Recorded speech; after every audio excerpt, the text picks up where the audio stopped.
le sous-lieutenant Joseph Camus, dont nous honorons la mémoire à l'occasion de ce 111e anniversaire de la bataille de Sarrebourg, est né le 5 mars 1895 à Solornay-sur-Guye, en Saône-et-Loire, cadet d'une famille de 7 enfants. Il s'engage pour 8 ans, le 4 septembre 1913, au titre de l'école spéciale militaire de Saint-Cyr.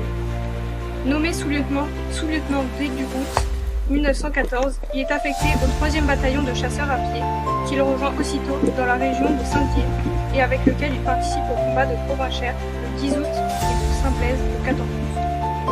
Le 19 août, lors de violents combats dans ce secteur Valéristal, qui met le 2e et la 5e compagnie du 3e BCP en possession de Valéristal, un jeune Saint-Cylien, le sous-lieutenant Camus, est tué alors qu'il se précipitait au secours de son commandant de compagnie blessé. Il avait à peine plus de 19 ans. Le sous-lieutenant Camus était de la promotion 3 du drapeau, laquelle, lors de son baptême par les anciens de la promotion Montmirail 1912-1914, le 24 juillet 1914, avait dans une atmosphère fait le serment de monter à l'assaut pour la première fois à Fossoyres et Gambrin. Ce serment solennel a été tenu par tous les officiers des drapeaux de promotion. Sur les 526 officiers de la promotion, 3 du drapeau, 306 ne reviendront pas. Dans une lettre écrite le 23 janvier 1919, son ancien commandant de compagnie, le capitaine Lassereille, écrivait à Madame Camus, sa mère, pour lui expliquer les conditions de la mort héroïque de son fils, et aussi pour lui annoncer sa nomination, à titre posthume, au garde de chevalier de la Légion d'honneur. Avec le sous-lieutenant Petermann et le capitaine de Prémorel, que nous allons honorer tout à l'heure, il représentait toute l'image même du dévouement et du sacrifice pour la patrie.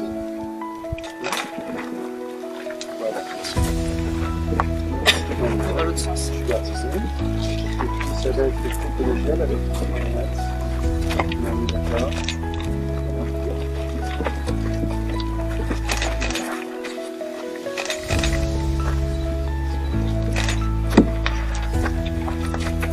Présentez.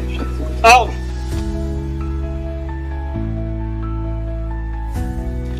Donc nous allons évoquer les soldats lorrains originaires d'Abrèche-Villers, de Hartzwiller, de Hesse, de Lutzelbourg, de Saint-Quirin et de Walscheid. Bénérotte Henri, né à Abrèche-Villers, mort dans l'armée française à Morange le 20 août 1914. Firtion Jean-Baptiste, né à Hartzwiller, mort dans les Vosges le 26 août 14. Oliger Édouard, né à Hesse, mort à Bourgaltroff le 20 août 14. Marcel Paul, né à Hesse, mort le 22 août 14. Lac Jean, de Lutzelbourg, il est mort à Abrèche-Villers le 21 août 1914. Charton-Quirin, né à Saint-Quirin, mort le 20 août à Bidestroff. Houpert Joseph, né à Walscheid, mort au col du Saint-Léon le 19 août 1914. Houpert Alphonse, né à Walscheid, mort à Messin en Belgique le 22 août. Ulrich Victor, né à Walscheid, mort à Boussel en Belgique le 6 août 14. Hommage au sous-lieutenant Petermann. Rapproche-toi un peu du micro, ouais. Le sous-lieutenant Robert-Georges Pierre Petermann est né le 24 juillet 1896 à Montbéliard. Engagé pour 8 ans le 7 novembre 1913, il est admis à l'école militaire de Saint-Cyr, promotion Croix du Drapeau. Nommé sous-lieutenant le 15 août 1914, il est affecté le 16 août à la 3e compagnie du 149e régiment d'infanterie qui tient toute la partie sud de la forêt de Voyères. En août 1914, lors des premiers combats particulièrement meurtriers, notamment dans ce secteur de la région de Sarrebruck, les Français se battant héroïquement, souvent au corps à corps, laisseront ce champ de bataille des milliers de morts et de blessés. Voilà comment est tombé, à la tête de sa section, le sous-lieutenant Petermann, atteint d'une balle dans la tête le 21 août 1914. À l'endroit même où nous nous trouvons, il avait 21 ans. Le 10 janvier 1915, il est fait chevalier de Légion d'honneur avec la citation suivante à l'ordre de l'armée. Saint-Cyrien, nouvellement promu, a été tué à la tête de sa section qui l'entraînait au devant d'une attaque ennemie débouchant à courte distance. En 1920, il a été procédé aux exhumations des corps de nombreux soldats français et allemands inhumés en fosses communes dans la forêt, pour les diriger vers les cimetières voisins dont celui de la Valette. L'une d'elles contenait les corps de 28 soldats français, 7 soldats allemands et un officier français, le sous-lieutenant Petermann. Ce dernier était formellement reconnu grâce à sa vareuse qui portait des galons de sous-lieutenant et des boutons dorés de Saint-Cyrien. De plus, dans son portefeuille, on trouve une lettre manuscrite dans laquelle il demande à être enterré à l'endroit même où il serait tué. Sa volonté a été respectée.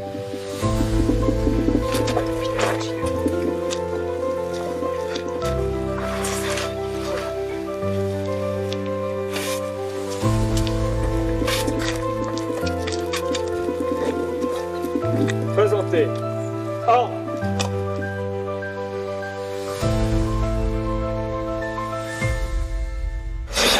Mesdames et messieurs en vos grades et qualités, mesdames et messieurs, chers porte-drapeaux, messieurs les maires, mesdames et messieurs le porte-drapeaux, chers jeunes, chers présidents des associations patriotiques, messieurs et mesdames les citoyens de Landange et d'ailleurs, je vois qu'il y a Talma Routier derrière un peu plus loin. Merci beaucoup. Et puis voilà. Donc nous sommes ici.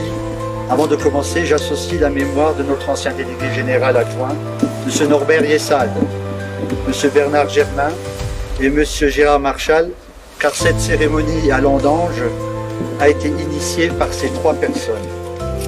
Je remercie Monsieur le maire de Landange pour son soutien sans faille, mon cher René, à notre cause et pour son chaleureux accueil. Je remercie Anaé et Cléa, elles sont là-bas, qui vont lire tout à l'heure, pour leur engagement citoyen. Nous sommes très touchés par votre fidélité, chers jeunes, à nos côtés, tous les ans, depuis de nombreuses années. Vos parents, comme nous, sont sûrement aussi fiers que nous. Je remercie les jeunes sapeurs-pompiers, les jeunes du SNU, Sarah, porte-drapeau du comité de Sarrebruck, pour leur présence et en particulier Louis pour sa gentillesse, faut le dire, pour effort, et pour tes prestations musicales tout au long des commémorations sur ces 2 jours.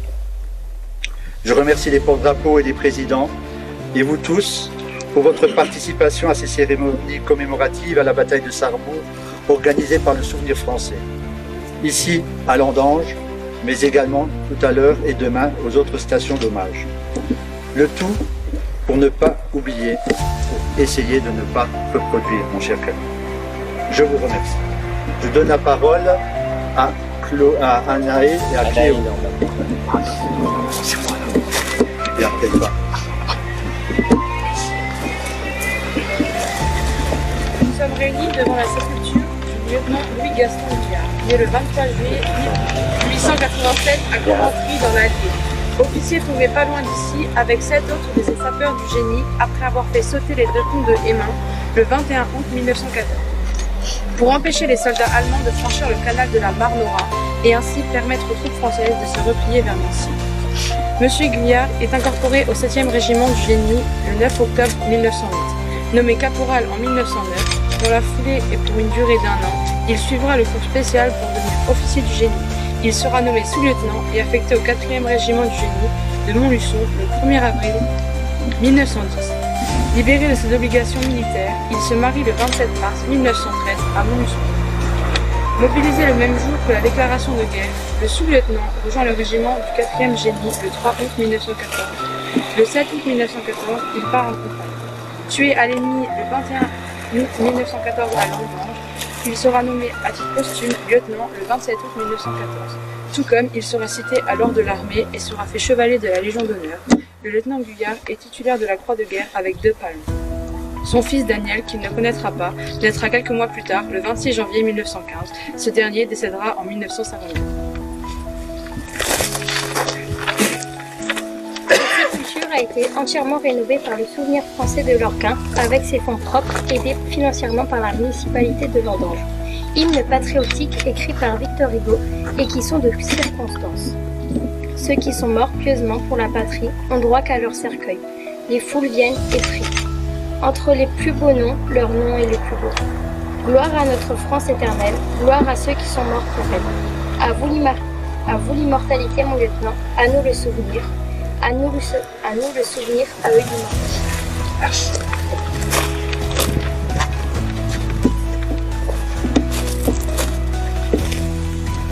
Les soldats lorrains dans les combats d'août 14. Petit rappel historique.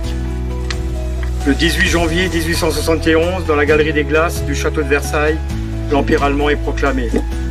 Par le traité de paix signé à Francfort le 10 mai 1871, la France perd l'Alsace et une partie de la Lorraine, soit 1700 communes et une population de 1 600 000 personnes.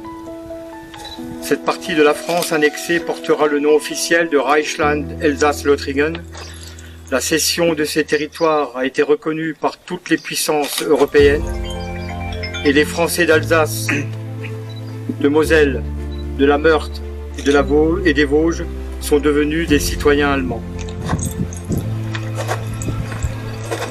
50 000 hommes perdront leur vie dans les troupes allemandes. Parmi ceux qui ne sont pas revenus, 91 Lorrains originaires de 48 communes de Moselle Sud. Depuis les années 20, dans les communes de Moselle, d'Alsace, on peut voir leurs noms gravés sur les monuments aux morts et souvent légèrement effacés par le temps qui passe. Je vous propose donc aujourd'hui de les appeler par leur nom.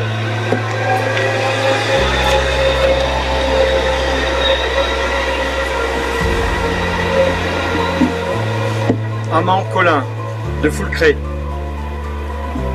mort le 20 août à Bidestrophe.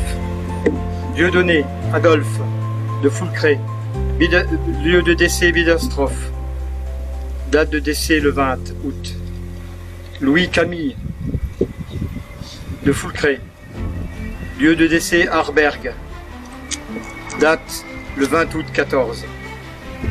Delors Constant, de Attigny, à Saint-Pierremont, dans les Vosges, date de décès le 25 août. Grand Montagne Jules, né à Émain, mort à Dieuze, le 20 août 1914. Jaco Hippolyte, de Hermelange, mort à Parois, en Meurthe-et-Moselle, le 22 août. Hollander Félix, né à Imelin, mort dans les Vosges, le 26 août 14. Meunier Arthur, de Lorquin, mort à Bazien, dans les Vosges, le 25 août 14. Clochette Jules, de Niederhof, mort à Schirmeck, à l'hôpital, le 14 août 14. Lechler Auguste, de Richeval, mort dans le Haut-Rhin, le 19 août. Georges Charles, de Coixange, mort à l'Intré, le 22 août 14. Merci.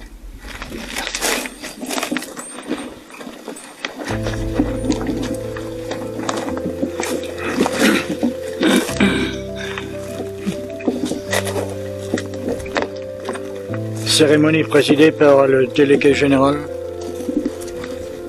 qui a été désigné par le délégué général de le représenter. Déroulement de la cérémonie, dépôt de gerbe, sonnerie réglementaire, minute de silence, Marseillaise chantée. Faut porter.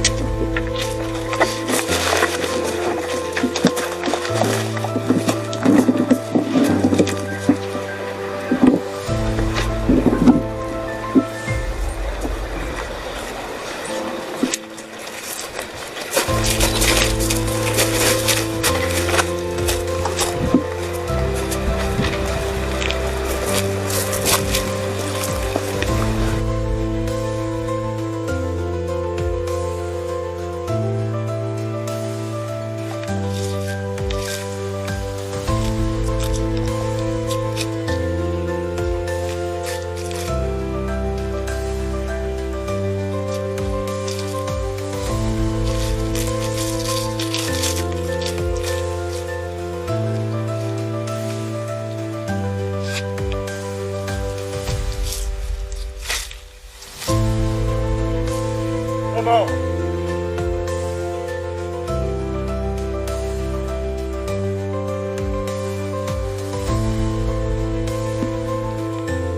Revenez. Bravo.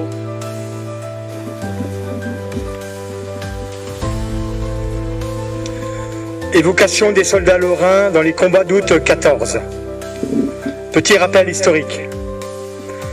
La guerre de 1870-1871 oppose la Confédération allemande à la France durant 6 mois. Les conséquences immédiates qui en résultent sont considérables chez les belligérants. D'un côté, chute du Second Empire français, guerre civile de la Commune, avènement de la République. De l'autre, création de l'Empire allemand sous l'égide de la Prusse. Le 18 janvier 1871, dans la galerie des glaces du château de Versailles, l'Empire allemand est proclamé. Par le traité de paix signé à Francfort le 10 mai 1871, la France perd l'Alsace et une partie de la Lorraine, soit 1700 communes et une population de 1 600 000 personnes. Cette partie de la France annexée portera le nom officiel de Reichsland Elsass-Lothringen. La cession de ces territoires a été reconnue par toutes les puissances européennes. Et des Français d'Alsace, de Moselle, de Meurthe et des Vosges sont devenus des citoyens allemands. Le livre de Jean Noël et de Francis Grandhomme, Les Alsaciens lorrains dans la Grande Guerre, nous donne quelques chiffres. Entre 1914 et 1918, 380 000 Alsaciens lorrains du Reichsland sont mobilisés sous l'uniforme allemand.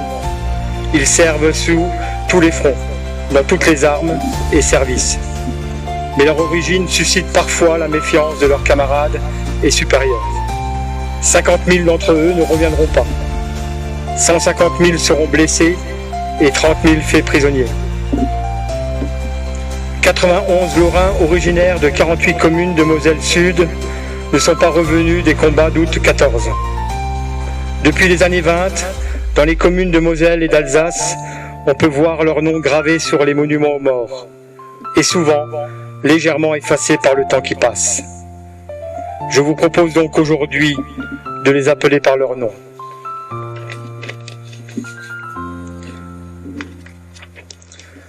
Blaise Isidore, né à Berthelmain, mort à Pierremont le 25-8-14. Couquenemer, Joseph, né à Fénétrange. Lieu de décès, Igné, mort le 21 août. Crémer, Marie-Pierre, né à Forbach, tué à Gosselmain, le 20 août 14. Il était commandant du 2e bataillon du 56e régiment d'infanterie. Pelletier Jules, né à Forbach, tué à Morange, le 20 août. Guldner Louis, né à Forbach, mort en Belgique, près de Namur. Mandrier Jean-Baptiste, de Gélucourt, décédé le 20-08. Schweitzer Émile, de Forbach, mort à Gerbévillers, le 25 août. Zimmermann Albert, de Forbach, tué à Loudrefin, le 19 août. Wagner Pierre, toujours de Forbach, tué à Magnières, le 25 août. Kiefer Adolphe, de Forbach, tué à Saint-Quentin, le 29-08. Floss Nicolas, de Forbach, tué à Vergaville, le 25-08. Muller Louis, de Forbach, tué à Zermanéville, le 26 août. Wagner Joseph, de Forbach, mort à Azraï, le 29 août. Clément Nicolas, de Gros-Tanquin, mort à la Garde, le 11 août. Gouy Victor, de Loudrefin, tué à Tamines, en Belgique.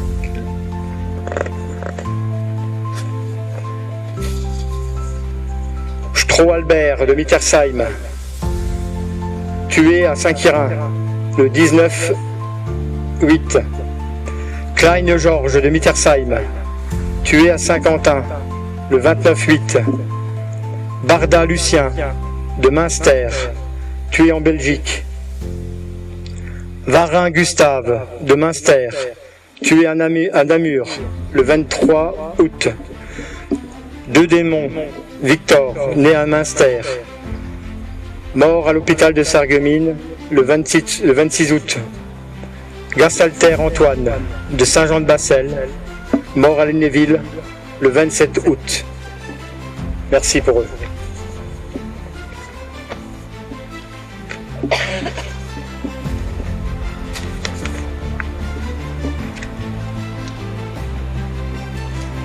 Un petit rappel historique concernant le 56e régiment d'infanterie. Baptême du feu du 56e à Gosselmin le 20 août 1914.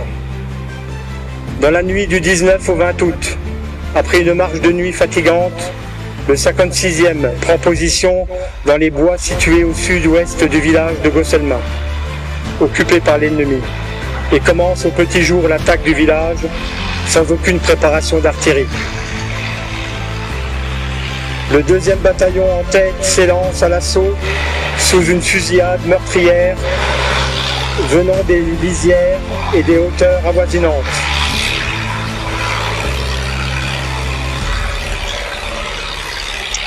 Et au milieu des obus ennemis, dans un élan admirable, sans se soucier des pertes, il enlève le village et jette une tête de pont sur la rive droite de la Sarre. Mais la marche générale de l'action, notamment à sa gauche, du côté de Saint-Jean-de-Bassel, le met en fâcheuse posture et il doit, participant au mouvement de retraite générale, abandonner le terrain conquis et se replier. Ce succès momentané avait été chèrement payé.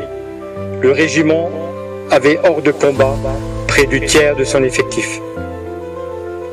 Le 2e bataillon, fondu dans la fournaise, est en fait supprimé et ne pourra être reformé que le 4 septembre, après l'arrivée des renforts. Le 56e perdra 330 hommes, dont 205 reposent ici, à Gosselmin.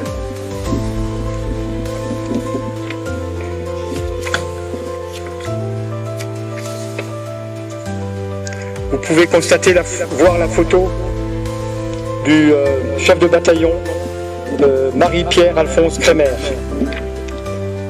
né le 2 janvier 1865 à Forbach. Chef de bataillon du 56e, chevalier de la Légion d'honneur, croix de guerre avec palme, citation à l'ordre de l'armée, a entraîné le 20 août son bataillon avec la plus grande bravoure à l'assaut de Gosselmin, a été tué. Mort pour la France le 20 août 1914 à l'âge de 49 ans à Gosselmin, inhumé dans la nécropole de Gosselmin, tombe numéro 43. Nous pouvons procéder maintenant au dépôt de gerbes au niveau du monument pour honorer tous les soldats du 56e et du 134e régiment d'infanterie qui ont combattu sur le secteur.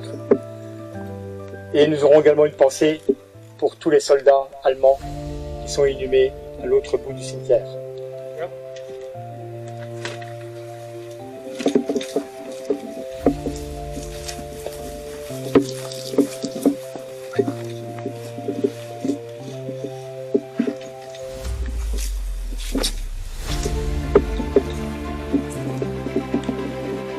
Moment.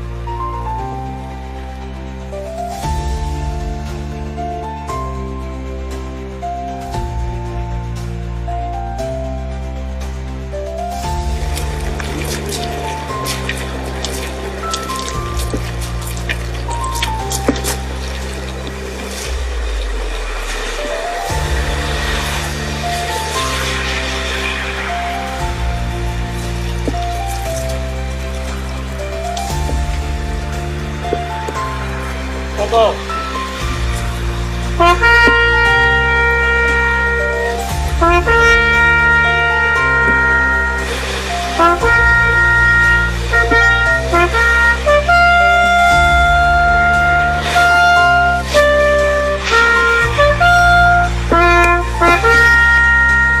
Devant. Merci.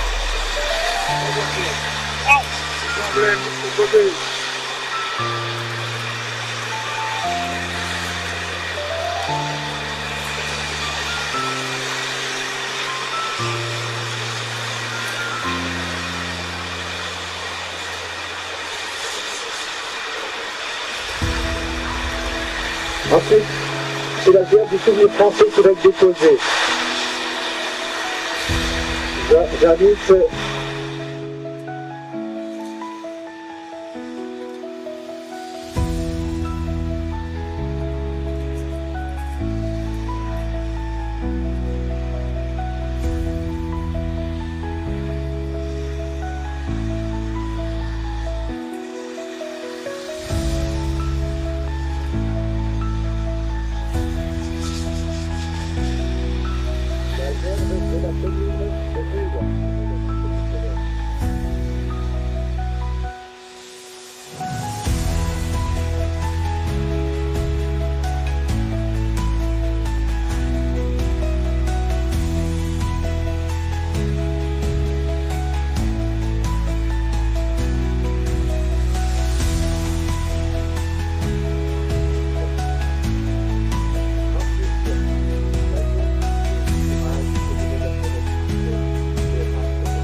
Thank you.